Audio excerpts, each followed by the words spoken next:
अनन्तं विभुं निर्विकल्पं निरीहं शिवं सङ्गहीनं यदोङ्कारगम्यं निराकारमत्युज्ज्वलं मृत्युहीनं परं ब्रह्म नित्यं तदेवाहमस्मि। राज्य विभूतिरेषा भवत्कृपा श्रीमहिमप्रसादात् प्राप्ता मया श्रीगुरवे महात्मने। नमो नमस्तेस्तु पुनर्नमोस्तु। नमो नमस्तेस्तु पुनर्नमोस्तु। नमो नमस्तेस्तु पुनर्नमोस्तु। नमस्तस्मै सदैकस्मै। थोड़ा और बढ़ा दो वॉल्यूम। नमस्तस्मै सदैकस्मै कस्मै चिन्महसे नमः यदेतद्विश्वरूपेण राजते गुरुराजते।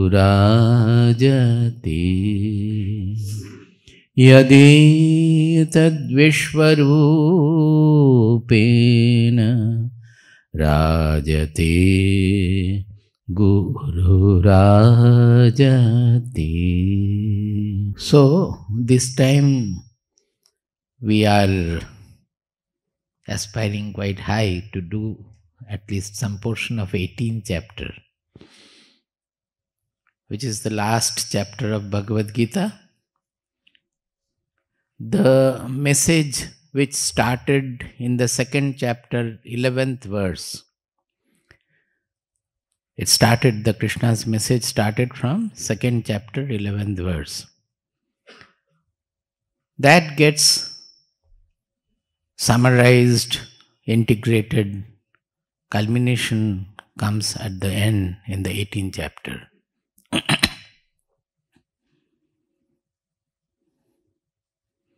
See, the message started because of Arjuna's confession in second chapter, 7th shloka. That I have told earlier also, we will repeat.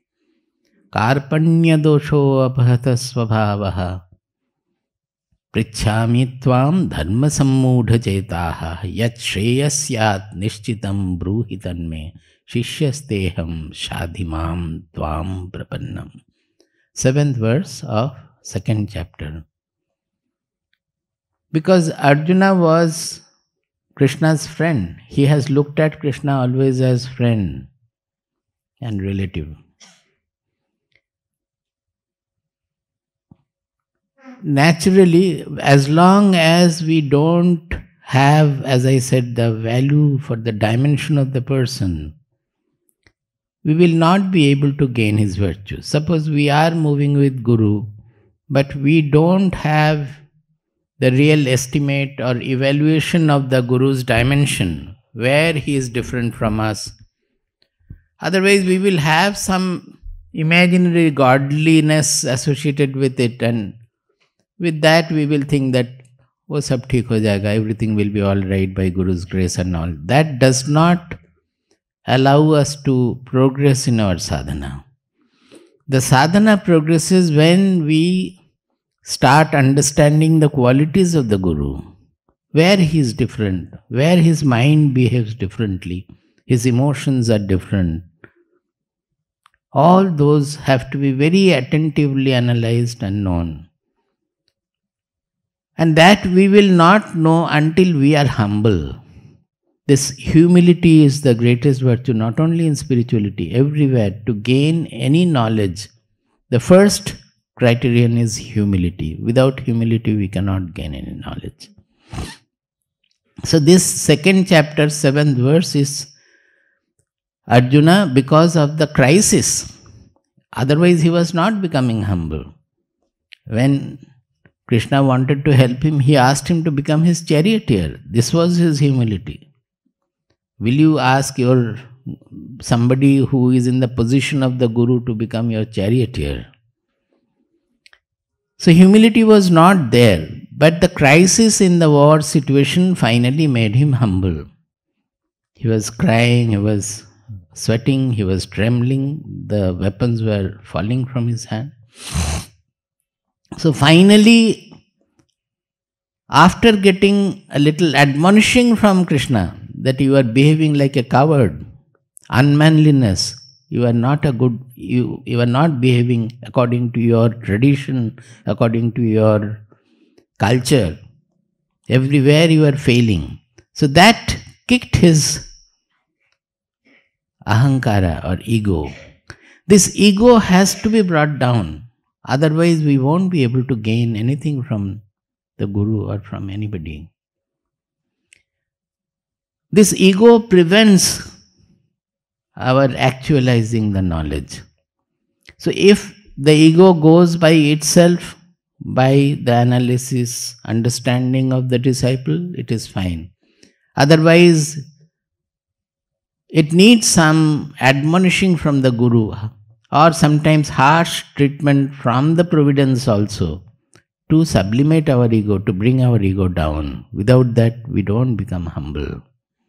In Arjuna's case also it happened like that. It's a extremely crisis situation, such a war where he has to fight with the most beloved grandfather, the most respected teacher from whom he has learned archery.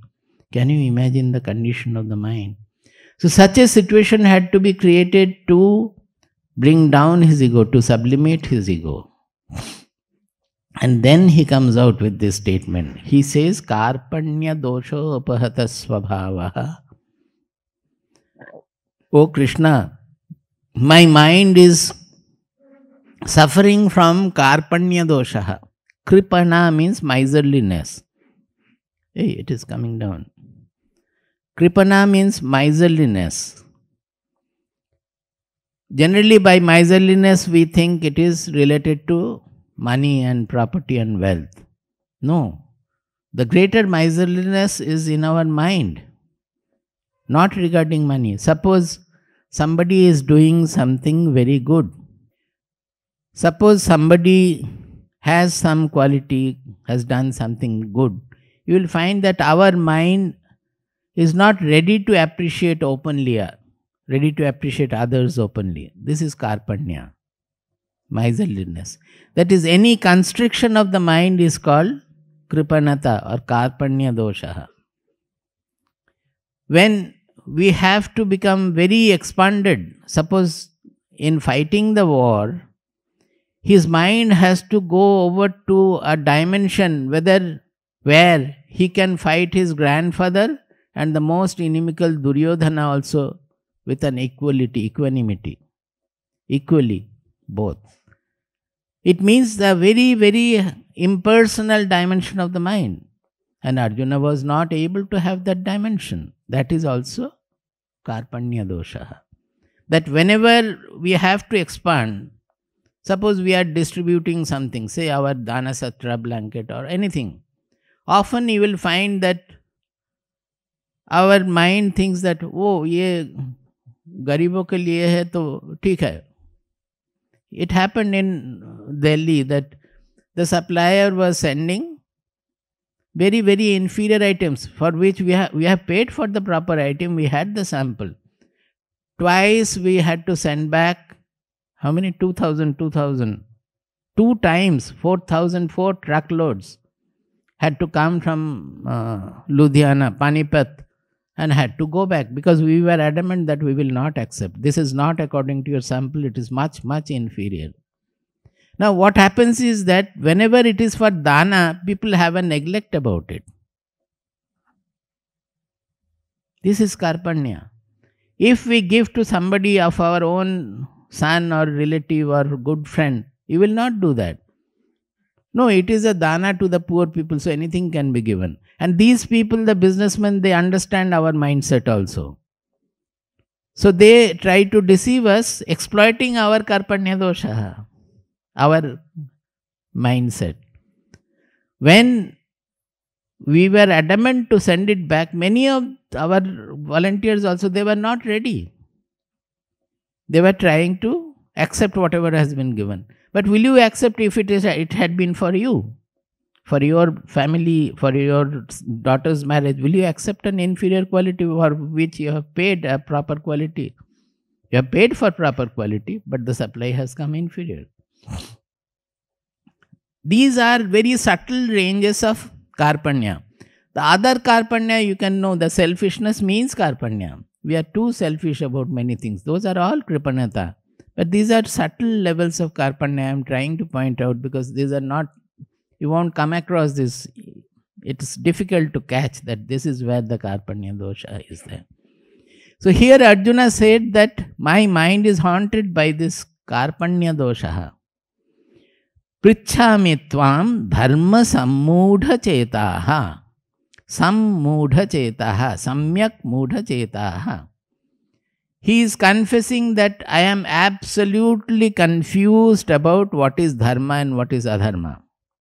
What is the way of righteous? What is the righteous way and what is non-righteous way? I am absolutely confused about dharma.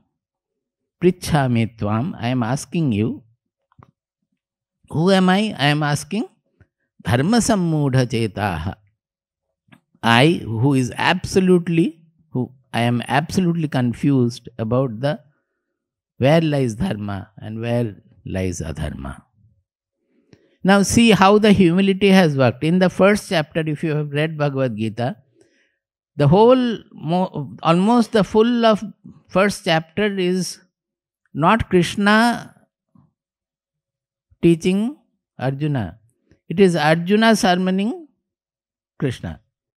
And very egoistically he says that this is dharma, the dharma will go, this will happen, the society will be perished. So he had learned dharma and he is egoistically preaching dharma to Krishna, saying that you don't the internal he did not say, but it is understood, implied that you don't know dharma. That you are fighting this war, it is absolutely adharma. Krishna, you have designed this war and you are going ahead with this war, it is absolutely adharma. I am not going to do this adharma. So this is the lack of humility, that he doesn't understand the dimension of Krishna, that at least he could have inquired Krishna, is this dharma or is this adharma? He did not have it. So now he, after getting admonished, scolded by Krishna, he has come now, his ego is hurt, and then he has come down and he is asking that, I am asking you, O Krishna, I am dharma sammudha chetaha, not only mudha chetaha, samyak mudha chetaha, absolutely confused about dharma. Then comes the still more important statements. He says, Yat shreyasyat nishchitam bruhi tanme. Whatever, wherever lies the shreyas, whatever is the shreyas, nishchitam bruhi tanme. You tell me without any ambiguity. Shreyas. See, there are two kinds of discrimination. Shreyas means whatever takes us to the ultimate auspicious goal in life, so that we become fulfilled, we become happy, we don't look for anything else, we become absolutely contented, so that we are ready to die or live. If we have to live, we will live. If we have to die, we will die. I have nothing more to attain. That kind of a fulfilled life. That is called Shreyas. That is the ultimate auspicious goal. Whereas prayers is whatever is immediately pleasant, but generally it will take us away from the ultimate auspicious goal. Suppose any discipline, say a student also, a school student or so, he would like to play because it gives him some joy. So for playing you don't have to force him, he will play. But to make him study, you have to put him under discipline, you have to force him to study. Now he will not immediately like to study.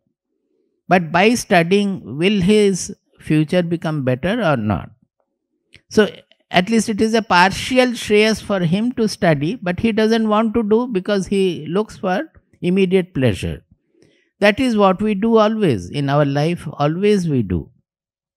That is, we are generally given to pleasure, that whatever is immediately pleasant, we look for prayers. But a seeker of the ultimate auspicious goal will always discriminate between the two paths, that is the shreyas lies here or the prayers lies here, and he will opt for the shreyas. Now here Arjuna is saying, Yat shreyasyat nishchitam bruhitan me. I don't know where lies the auspicious goal, in fighting the war or not fighting the war, in doing it or not doing it. I am confused about the dharma adharma. So you please tell me without any ambiguity, because I am a seeker of shreyas. This statement is very important. Until the disciple asserts that I am a seeker of shreyas, knower guru will not be able to lead. He may give him some prop to go here, there and go around until the day comes when he says that I want only shreyas and nothing else from the world. That is the time he can give him the real knowledge. Before that, okay, he has many desires, so let him have a good life of this, that, and let him progress very well in the business or in the academics and all. He will see that the disciple goes through a life which more or less satisfies his strong desires and ambitions, so that his mind becomes a little peaceful. Only then the knowledge he will be able to grasp the knowledge. So the knowledge can be given only when a person opts for the shreyas in preference to all other prayers of the world. So he says, Arjuna asserts that Yat shreyasyat nishchitam bruhitan me Shishyasteham shadhimam tvam prapannam. This last line is the most important. Why should Krishna tell him? He says, I am your Shishya. Shishya, the word means who is ready to take the discipline given by the Guru. Shasta, it has come from Shasana. That is, who is ready to take the Shasana or the discipline given by the Guru. Whatever the Guru says, the Shishya has to do. If he doesn't do, then he will not be able to guide. The Guru will not be able to guide.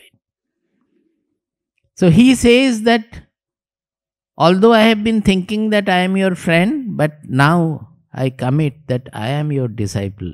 You give me your discipline, I am ready to follow whatever you say.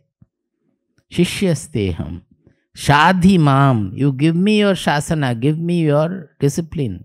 You discipline me. You give me your pursuit. Whatever I have to do, you tell me. Shadhi mam. And why should Krishna suddenly give him?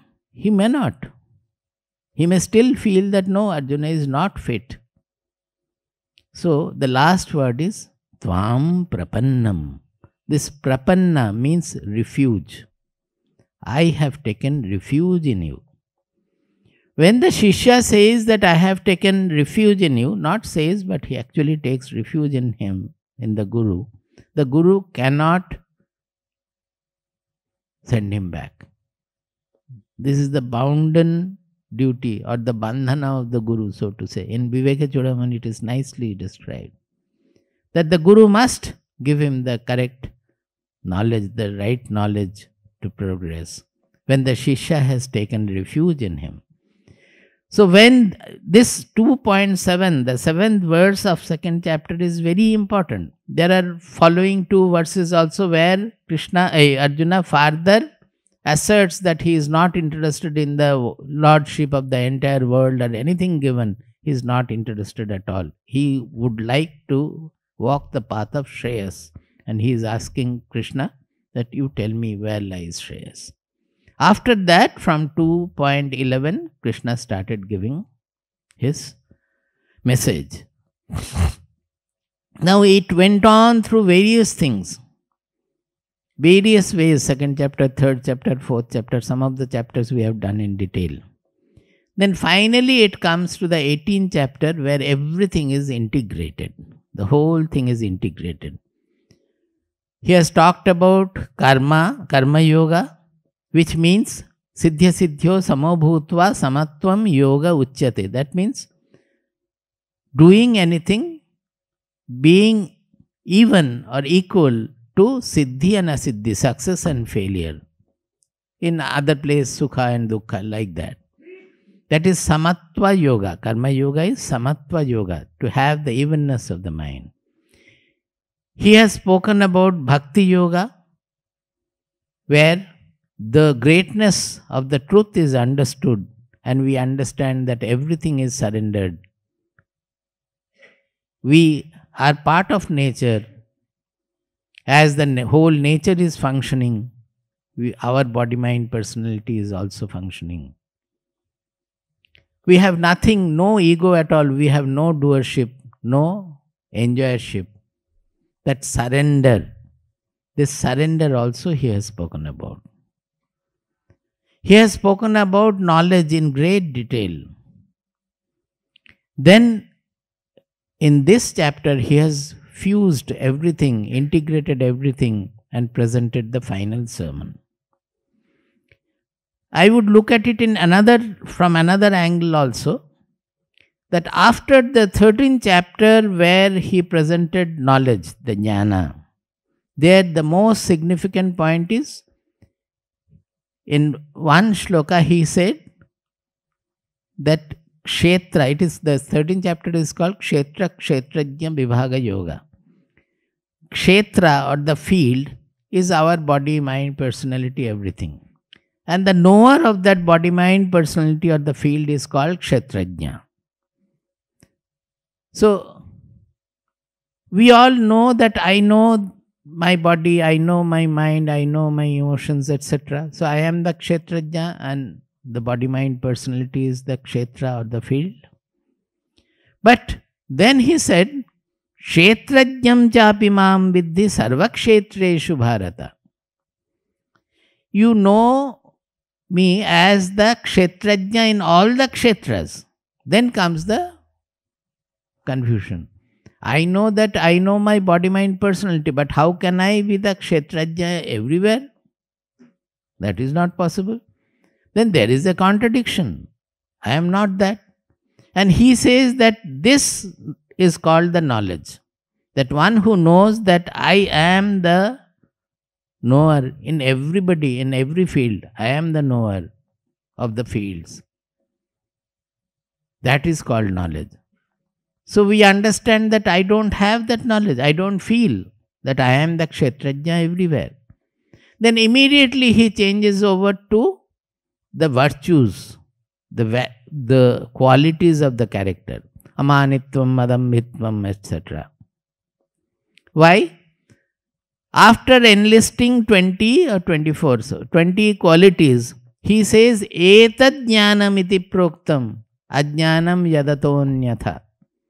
He says this conglomeration of these 20 qualities, characteral qualities, is called knowledge. And everything else is ajnana, is ignorance. See the contradictions? There he said that I am the kshetrajna everywhere. One who knows this, that is the knowledge. And then he says that one who has all these qualities, all these qualities, conglomeration, assembly of all these qualities is called knowledge. That means a person who has these qualities is the knower. How do you remove the contradiction there? That both are knower but they don't appear to be same. So we have to understand very well there that these qualities, as our identity, that I-ness in us, it expands.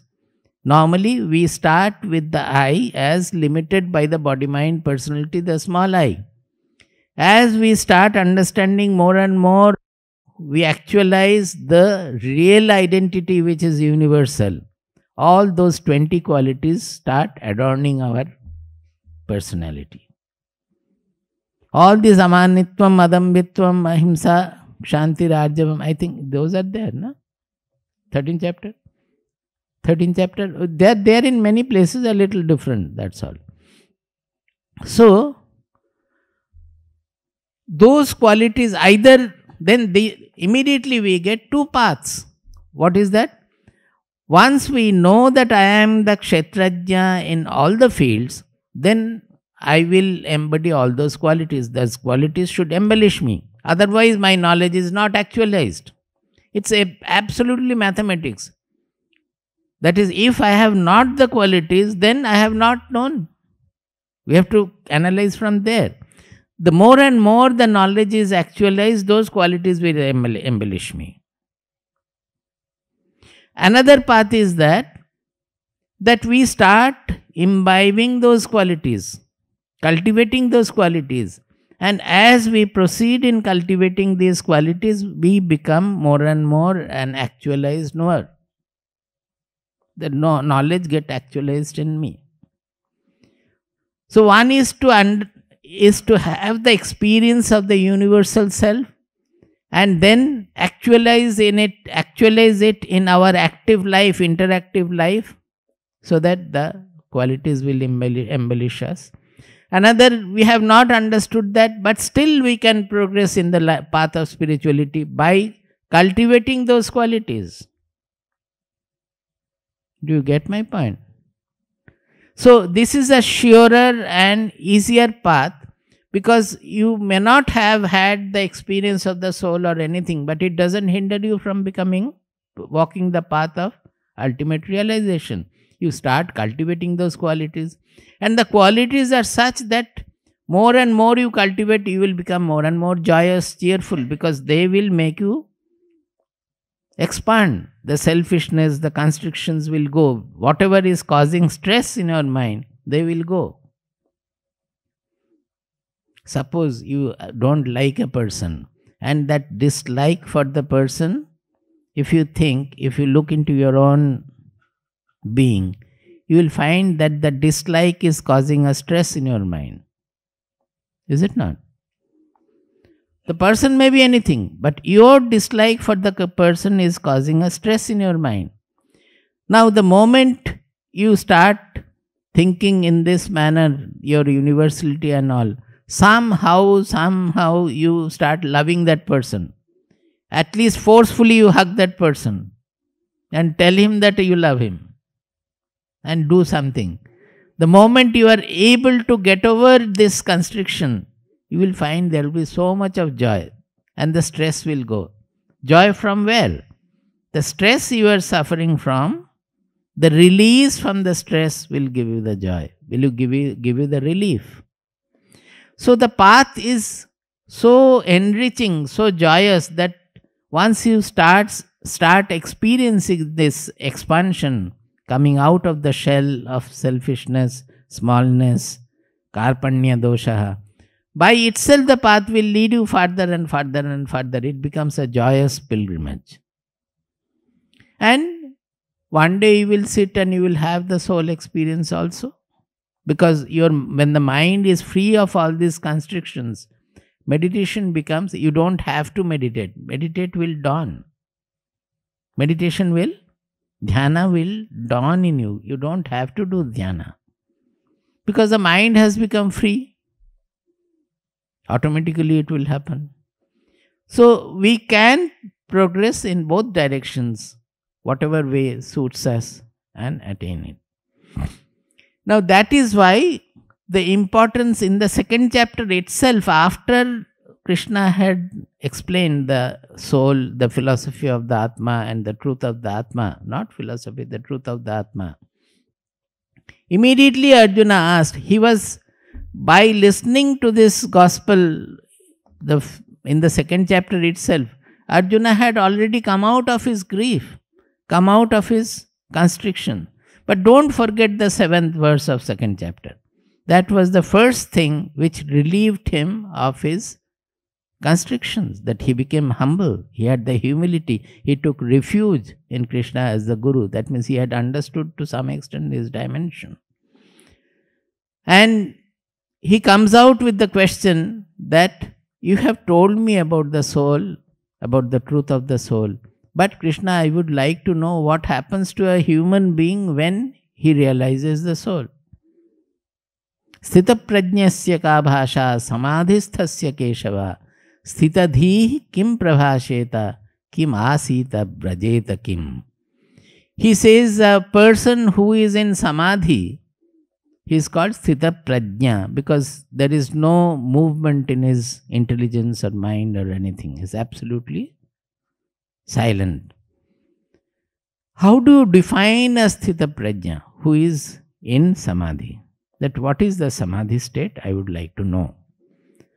Sthita dhihi kim prabhasheta kim asita brajeta kim. When the sthita prajna comes out of his samadhi and he is in the interactive state, he becomes sthita dhi, that his buddhi becomes stabilized in that inner anchor. He gets anchored in his inner truth. So, what is his interactional character? What are his interactional characteristics? Kim asita brajeta kim. Sthitadhi kim prabhashata. How does he speak? How does he sit? How does he move? These are figurative expressions, not that how does he move and how does he sit he is wanting to know. It only means that in that position he is, a sthitadhi is an interactive person. And will there be any change in his interactive life? From the ignorant, the interactive life of the ignorant people. Where will be the change? Because whatever the truth of the soul, it does not matter, it is abstract. We are more interested in knowing what happens to us when we actualize the truth. Do you get? There lies Arjuna's intelligence. That he immediately grasped that, oh, Atma is not a philosophy. We often go on reading the philosophy in the Upanishad, in the Vedas, in the Bhagavad-Gita and know more and more about Atma, never thinking that the Atma is what I am. And all the qualities of the Atma should shine in me. Arjuna in the first lecture itself, he understood that actually important is how do I behave when I know the truth. And whatever are the characteristics, if he follows that, if he tries to cultivate those, he will become a knower one day. Now it started there itself. And in the 13th chapter, in describing the knowledge, he said that these qualities are the conglomeration of these qualities is what make a person knower. After that, in 14th chapter, suddenly why it is Gunatraya Vibhaga Yoga. Gunatraya Vibhaga Yoga, 14th chapter. Gunatraya means Sattva, Rajas and Tamas. The three gunas. The whole creation is a projection of these three gunas together. And our personality is also made of these three gunas. Now it is a three guna model, you can say. Three guna model, Sattva, Rajas, Tamas. A very efficient model. A very apt model, efficient model. In Bhagavad-Gita, it is not so much speaking about the creation made of the three gunas. Guna means actually, you can say mode, quality, that there is no exact English. Guna also means the thread, that you make a rope with, suppose 3 strands are there, you make a rope with that. That is, the rope is made of the twisting of the 3. Like that also it can mean. But basically it is the 3 modes which get expressed as the Prakriti, as the whole nature. But Bhagavad Gita basically focuses on our personality only. It is not so much concerned about the nature. And it has utilized this 3 guna model so well that entire sadhana becomes practical for us, applicable for us. So in the 14th chapter, he starts, after presenting the knowledge in the 13th chapter, in 14th chapter onward, he starts presenting the knowledge in the manner that we will be able to practice it. There is no question of Swamiji how to do it. It's very clear from there how to do it. Suppose the whole thing becomes we are made of three gunas, sattva, rajas, tamas. Sattva guna generally represents enlightenment, knowledge, light, etc. Rajoguna generally represents desireful activities, desire motivated activities. It means active energy, but desire motivated activity. So it means a fragmented vision of the world. Preference and prejudice dominates our personality in that case. And tamoguna means ignorance and moha, delusion. That is, if you compare the three, tamoguna is against both sattva-guna and rajoguna. How? Rajoguna means energy, tamoguna means idleness, inertness. Rajoguna means energy, activity, and tamoguna means inactivity, inertness. Sattva-guna means enlightenment, tamoguna means ignorance. So it is opposing both the gunas. Whereas Rajoguna and Sattva-guna, if you compare, Sattva-guna always gives you a very comprehensive, these are all discussed in the 18th chapter, we will come. Each guna has been described in 14th, 16th, 17th, 18th. That is what I am saying. After 13th chapter, it's all a three guna tattva, so that the sadhana becomes realistic. Not only in 14th has been introduced and explained. Then 16th, 17th and 18th, all are repeatedly this three guna analysis going on. Now, Sattva guna means a comprehensive vision where you can know the unity in diversity, that the oneness behind all the variegated manifestation in the world. It means enlightenment, knowledge. By nature, it means cheerfulness also. Rajoguna means a fragmented vision, desire motivated, preference, prejudice oriented, and a vision of the world. So, Rajoguna person will be very active, but he will do according to his own desires. He will be very egoistic in his actions. He will do whatever he feels to be satisfying him. Whereas Sattva guna will always have a comprehensive idea. It will not be desire motivated. It will be he will be working according to the wholesome picture of the situation. Now, if we think, don't you find that even in our working life, day-to-day life, in family, office, anywhere, is not Sattva guna the desirable quality? Suppose in a managerial meeting also, there are people who are egoistic who will say that if my word is not accepted, I cannot stay here. If you are too egoistic, or at least you will not be able to appreciate what others are saying. We are so egoistic about our opinion, our view, that we don't understand the truth in others' statements. Whereas in such a situation, a Sattvaguni will understand A, B, C, all the people what they are saying, what is the truth and what is the falsity, what are the wrong and what are the right things in them. He will be able to understand. And he will not put forward his point in an egoistic manner that either you will listen or not. He will say that, well, what you are saying might be true in this manner, but if you do that, then this will happen, that will happen. So he will try to picture the truth from a very comprehensive vision.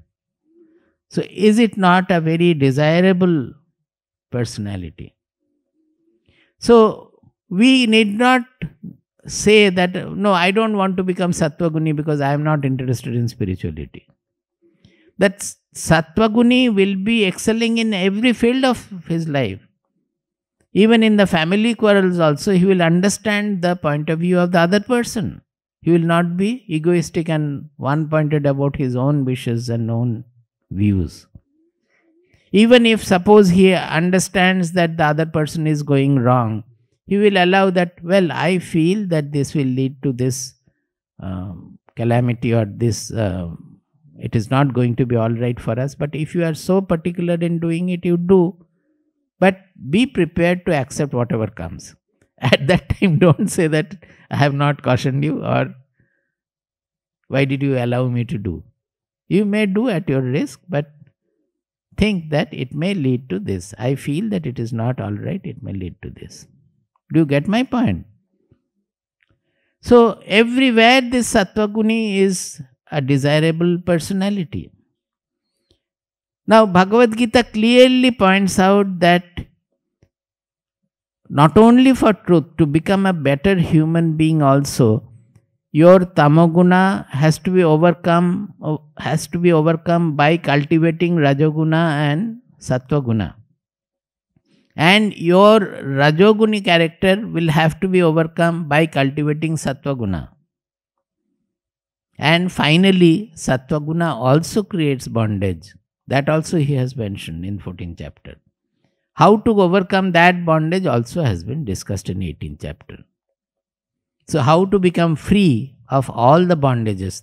They have very clearly discussed what is the definition of Sattvaguna. We have discussed it last year only, I think. Last year or year before last.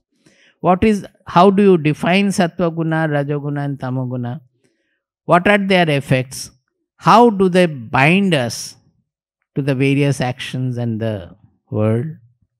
Even Sattvaguna binds us. And how we can overcome that bondage one after another, and finally overcome the bondage created by Sattvaguna also. Now, then they have discussed about where lies Sattvaguna, that how do you become Sattvaguna? Because our personality is an aggregate of whatever the inputs we are taking. Suppose the primary input is we are born from a certain family with a certain heritage. That creates a guna constitution in us. That is we cannot do anything about it. It is the inherent guna composition in us. Inherited. We cannot do anything there.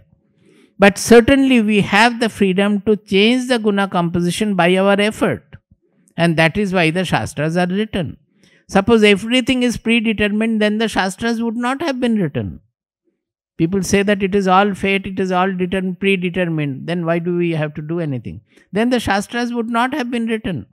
Shastras have been written because there is a free will in us which can change the predetermined elements. And the Shastras show us how to change the predetermined elements. So, whatever we are born with, the inherited character, in that whatever inputs we are taking from the world, that will determine the final composition. Ahara shuddhau sattva shuddhi. Ahara means food. But food is not only with the mouth. Ahara means whatever inputs we are taking. So we are taking inputs with the mouth, with the eyes, with the ears, with the skin. All these are aharas. So whatever inputs we are taking with these different indriyas, according to that our being will be constituted. Suppose you take sattvika food, that will increase the sattva element, and we are free to change our food. Nobody can say that, how, Swamiji? It is determined, it is written which is sattvic food. It's clearly written. What is the effect produced in your body? The sattvaguna, sattvika food will have these effects on your body. We have studied this. So you find out what are the food materials which is giving you rasya, snigdha, sthira, hridya. These are the qualities we are getting from there. You change your food habits according to that. Suppose you are taking the food with the eyes, whatever visions you are taking, whatever is making your mind peaceful, whatever is giving you this rasya, snigdha, sthira, hridya bhav, that you are not getting agitated, you are not becoming angry. You change your circumstances accordingly. You change your dress, you change your drawing room, you change whatever films you are seeing, whatever internet you are seeing. By what? By watching the effect on the mind. It's very simple. If you are eager, if you want to do, anybody can do. If you don't want to do, nobody can make you do. You have to see that whatever people I am mixing with, what is the effect created on my body, on my being? Whatever books I am reading, what is the effect on my mind? Whatever films we are seeing, what is the effect on my mind? So you have to change all the inputs into sattvika inputs, then you will become sattvika, more and more sattvika. Sattva guna will be predominantly there in your being. And there is a natural law of regenerative process, a natural regenerative law. What is that? The more you become sattvic, you start liking the sattvika things also.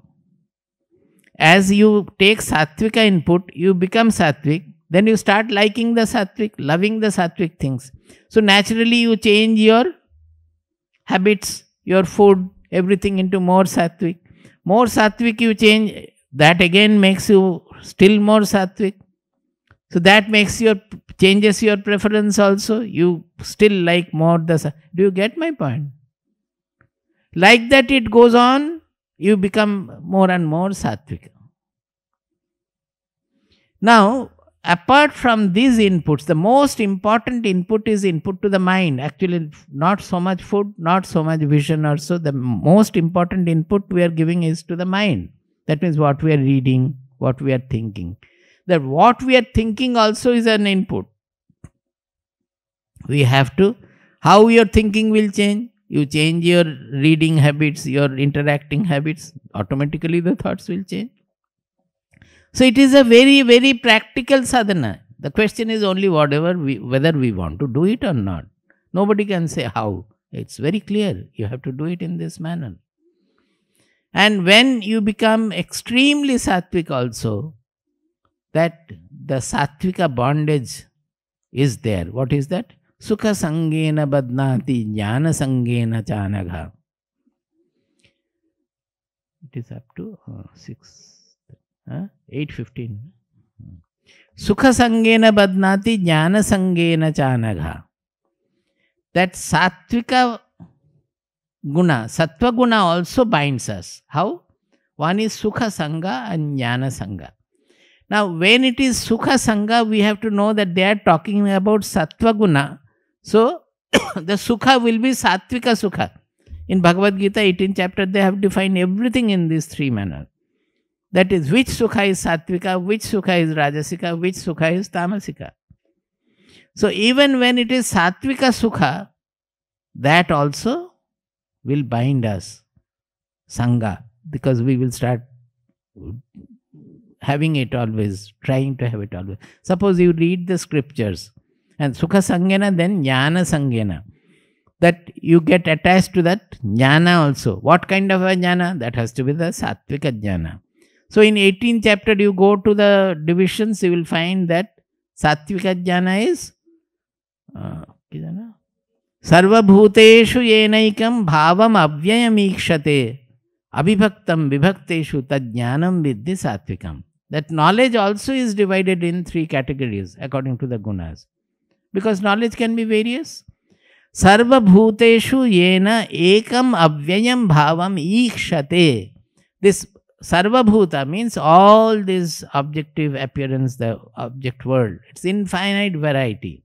Sarva bhuteshu yena ekam avyayam bhavam ikshate. One who sees the one unchanging bhava or truth in all these variegated appearances.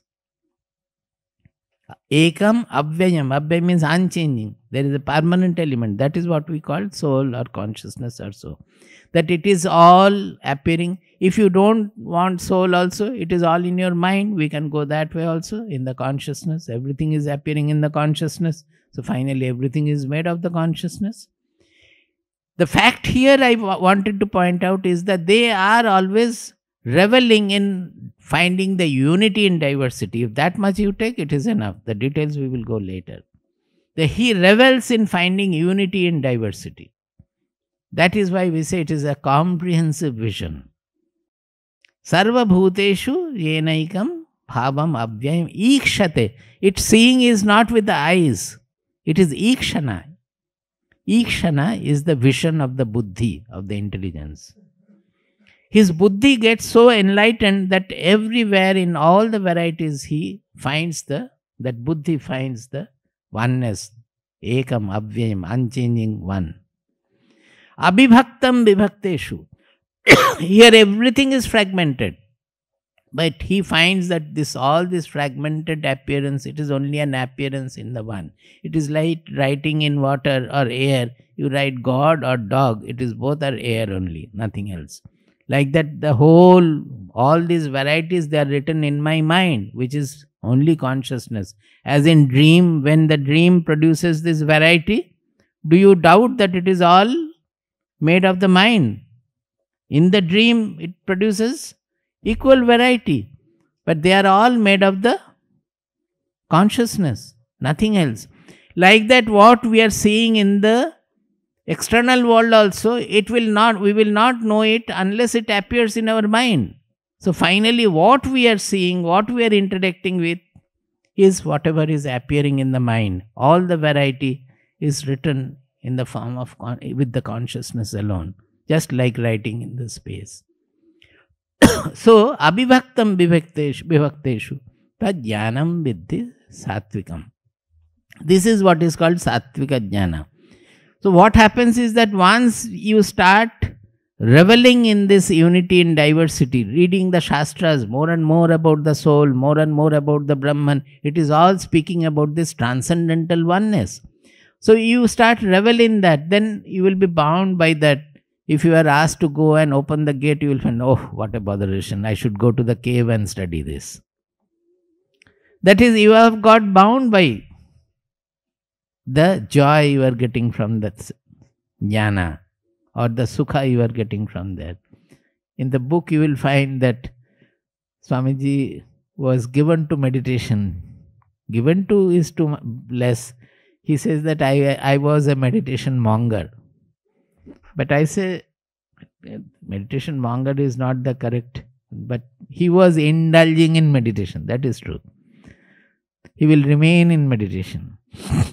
So one day it so happened that he was meditating and some villager came for some assistance, I think. And he was finding it very difficult to get up from the meditation. Finally, somehow he got up and met him and found that it was important. That day he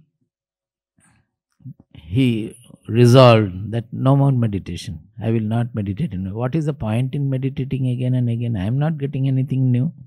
I have become meditation indulgent. I am indulging in meditation because of the sukha of dhyana. In samadhi you get sukha, so you meditate. So he left it at that point. This is how you can get over the sattvika bondage also. Through knowledge everything happens, or through surrender, that you leave everything. Suppose you are meditating, at that time you have to go and fight a war. Well, Lord has created the war for me, I have to go and fight, I will go and fight. Suppose in the military people, somebody takes to all these things and he is very sattvika charactered military person and he is reveling in this knowledge. At that time the call comes that you have to go to the frontier. He will have to go and fight there. So, unless he gets over the bondage created by the sattva guna, he will not be able to do it. There lies the freedom of a gunatita. We then call it gunatita. That means gunatita means it's not that the three gunas are not functioning in it. There are a lot of misconceptions about all these things. Everybody, anything in creation is made of three gunas. Bhagavad-Gita clearly states, there is a shloka. There cannot be any creation which is not made of all the three gunas. So sattva, rajas, tamas will be there in everything. Scientifically also I can explain it in another manner. But he will not have the bondage created by any of the gunas. He will neither be bound by the tamasika bondage, nor by the rajasika bondage, nor even by the sattvika bondage. He is called a gunatita. Now, this step-by-step method is very clearly explained in 14th chapter itself, and then further elaborated in 16th, 17th and 18th chapter. So, we must understand that Bhagavad-Gita is not a philosophy. It is an application-oriented science. And in no other scripture we have the personality has been analyzed in so much of detail, with so many models, with so much of clarity and precision. So, when we study, we have to make it applicable. We have to understand that how we can apply it. And I will try to help in that process also, in that manner also. Shall we start a few minutes at there? In the 17th chapter that is preceding this, 17th chapter is called Shraddhatraya Vibhaga Yoga. Shraddhatraya Vibhaga Yoga. Why Shraddhatraya Vibhaga Yoga? Yesterday or the other day I had told you that Shraddha, this doesn't have any English equivalent. But it means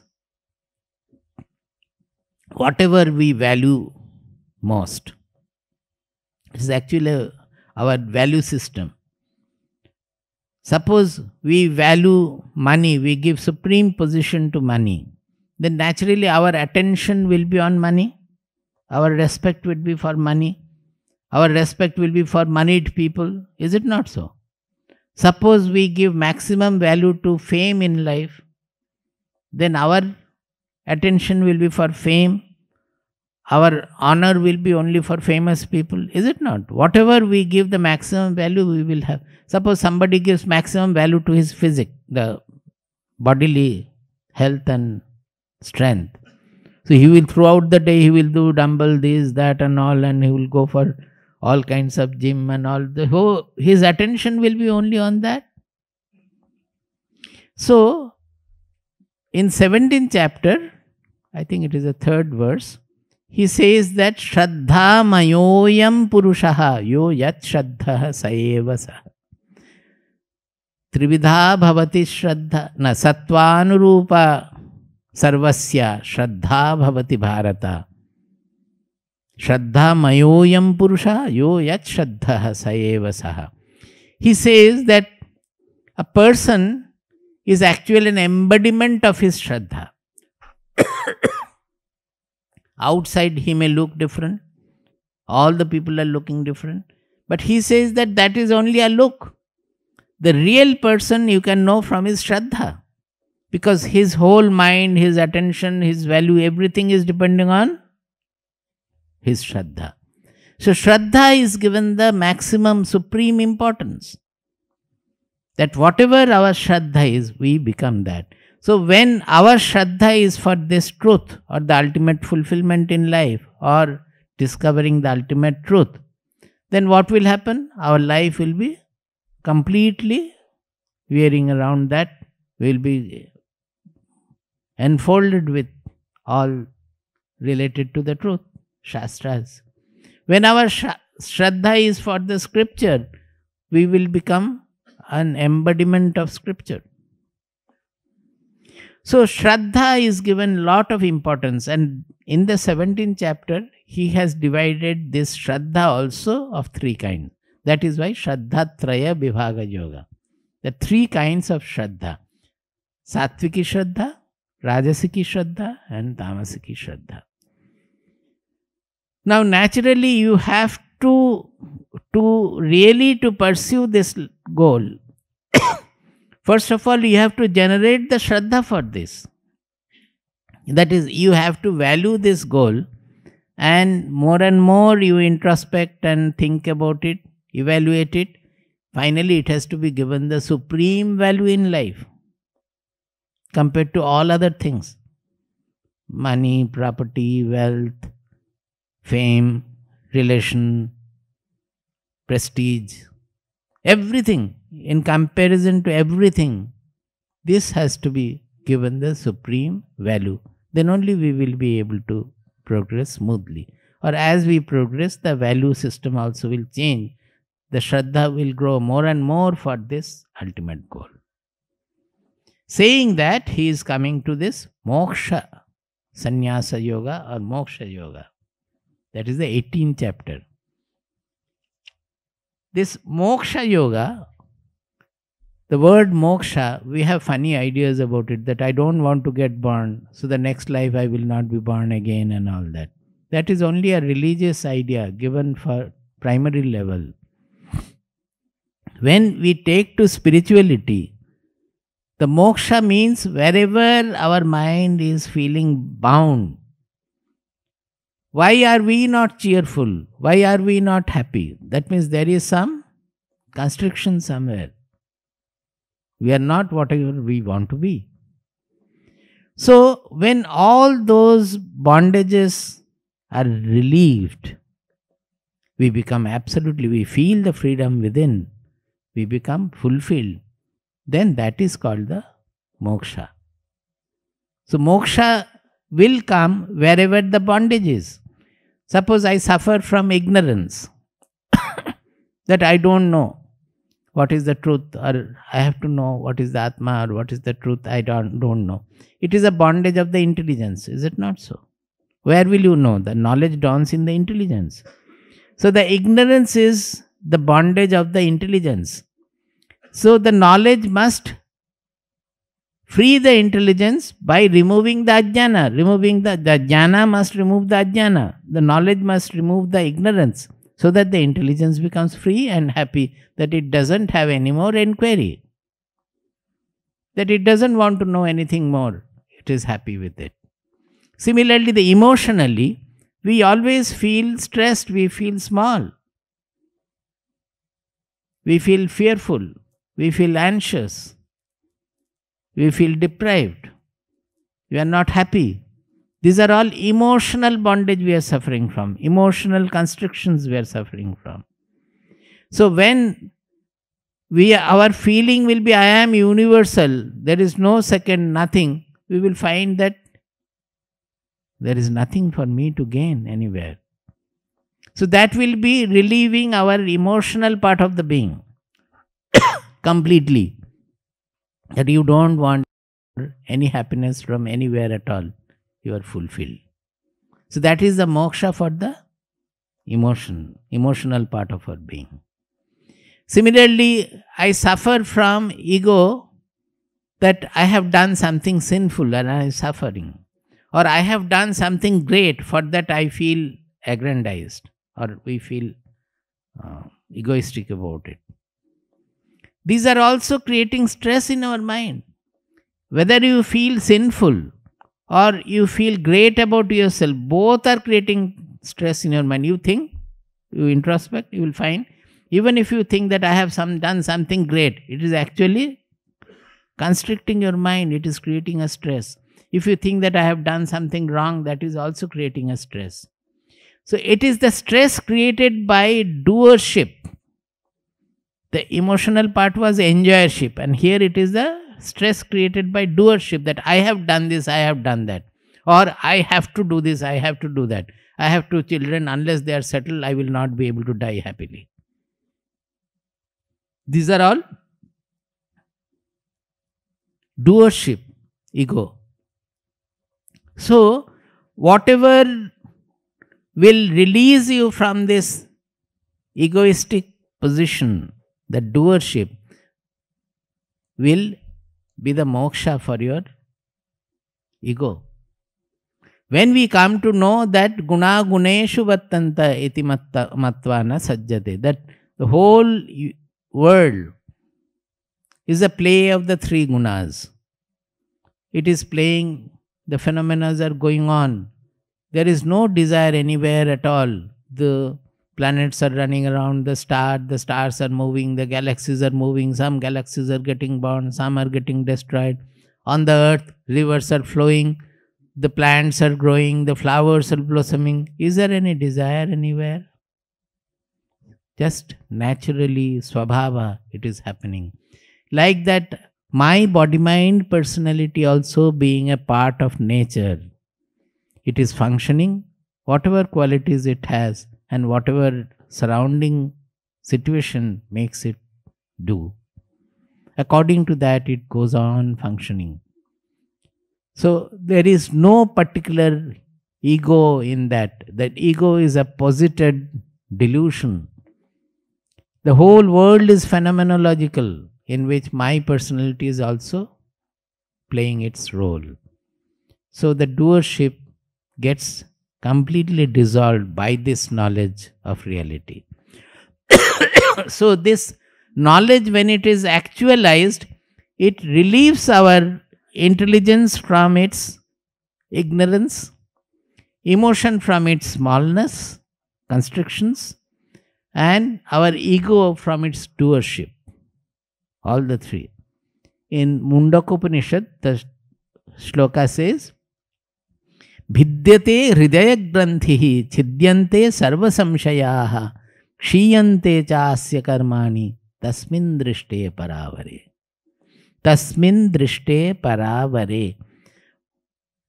By seeing the truth in para as well as avara, that is in the great as well as in the small. That means there is nothing other than the truth at all. One who finds, that is, the truth is not only in meditation. Oh, in samadhi I have known the Brahman or known the Atma, and now again when I am in it, I don't know it. It's not like that. Tasmin drishte paravare, that you cannot miss him anywhere. You cannot miss the truth anywhere. Everywhere, every time, always. All other things can be missed, but the truth cannot be missed, because it is the revealer of the world. Even if there is no signal, it is unconsciousness. That unconsciousness, no signal state is revealed by this consciousness only.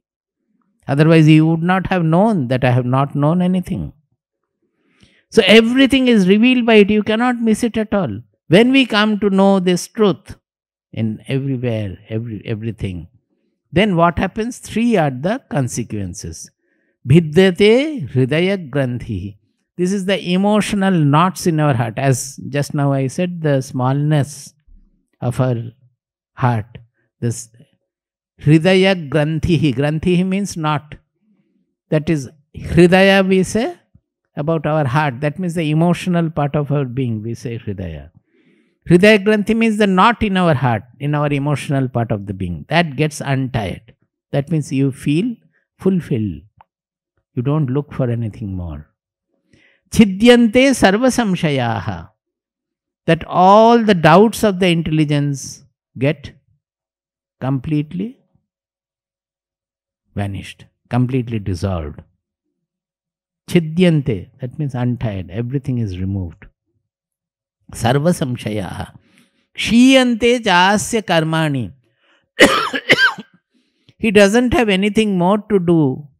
He doesn't feel that I have done something great or wrong, or I have to do something. I have not been able to do this or do that, because the doership itself has gone. His body-mind personality goes on functioning whatever is needed from time to time. Maybe he is much more active than others, but he doesn't feel that I am doing anything. Whatever the body-mind personality does, it goes on doing throughout.